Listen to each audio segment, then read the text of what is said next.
Assalamualaikum warahmatullahi wabarakatuh. Halo semuanya, pada video kali ini saya akan memaparkan materi mengenai prinsip sarang merpati pada mata kuliah Matematika Kombinatorik dengan dosen pengampu Bapak Dr. Muhammad Ridwan Yudanegara MPD.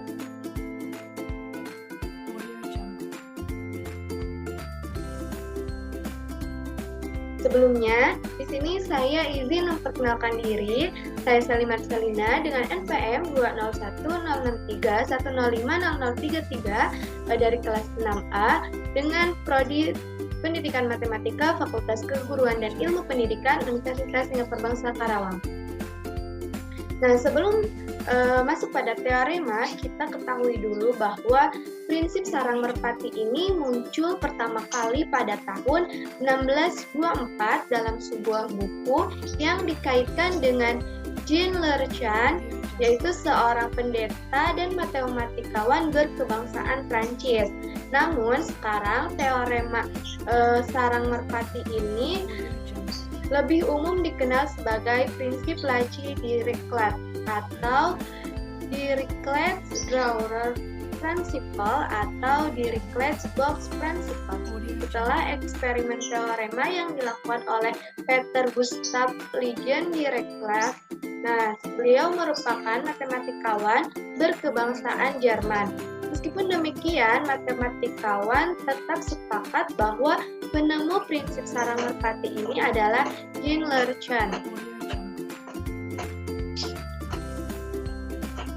Nah, langsung saja masuk pada teorema 6.2.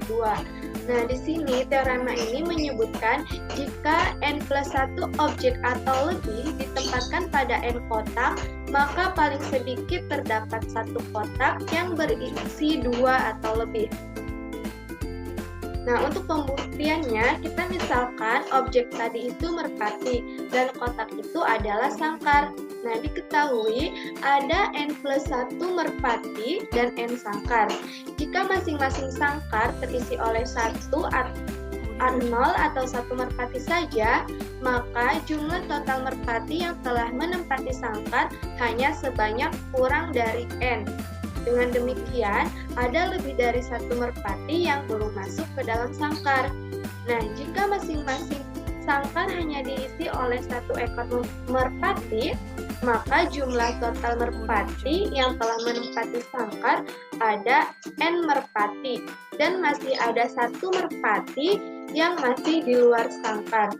Jika 1 merpati tersebut dimasukkan ke dalam salah satu sangkar, maka akan terdapat 1 sangkar yang terisi oleh 2 merpati. Nah, di sini ada contoh soalnya. Yang pertama itu, misalkan terdapat banyak pulpen merah, pulpen kuning, pulpen biru di dalam sebuah loker. Nah, berapa paling sedikit jumlah pulpen yang harus diambil dari loker tanpa melihat ke dalam loker untuk menjamin bahwa sepasang pulpen yang berwarna sama terambil?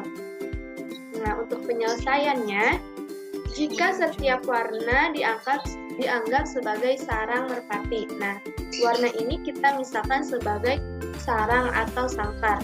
Nah, maka n-nya itu berjumlah 3. Karena itu, jika seorang mengambil paling sedikit n+1, jadi sama dengan 4 karena tadi n-nya 3, maka n+1 sama dengan 4 pulpen. Maka dapat dipastikan sepasang pulpen yang berwarna sama ikut terambil. Jika hanya diambil 3 buah, maka ada kemungkinan ketiga pulpen itu berbeda warna satu sama lain. Jadi, 4 buah pulpen adalah jumlah minimum yang harus diambil dari dalam kotak atau loker untuk menjamin terambil sepasang pulpen yang berwarna sama. Mungkin seperti itu penerapan pada soalnya untuk teorema 6.2.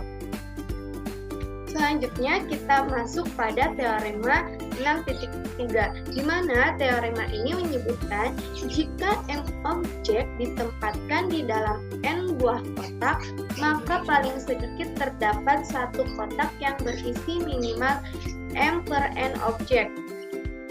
Nah, untuk pembuktiannya di sini, andaikan prinsip sarang burung merpati ini tidak benar. Nah, andaikan teorema tadi itu tidak benar, maka setiap kotak paling banyak memuat M per N min 1 objek.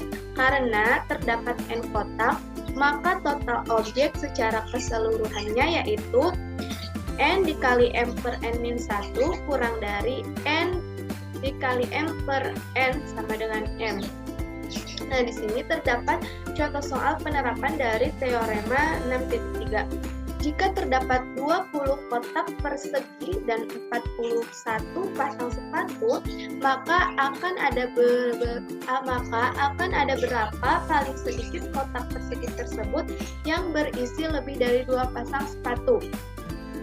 Nah, untuk penyelesaiannya, misalkan M ini sama dengan 41, yaitu pasang sepatu, 40 pasang sepatu, dan N ini adalah kotak persegi, maka M per N-nya itu 41 per 20 sama dengan 2,03, dan ini kita bulatkan ke atas, maka hasilnya 3. Nah, dengan demikian dapat disimpulkan bahwa akan ada satu buah kotak persegi yang berisi lebih dari 2 pasang sepatu. Nah, mungkin untuk prinsip sarang merpati pada teorema 6.2 dan teorema 6.3 itu cukup sekian. Semoga penjelasan ini bermanfaat. Terima kasih. Wassalamualaikum warahmatullahi wabarakatuh.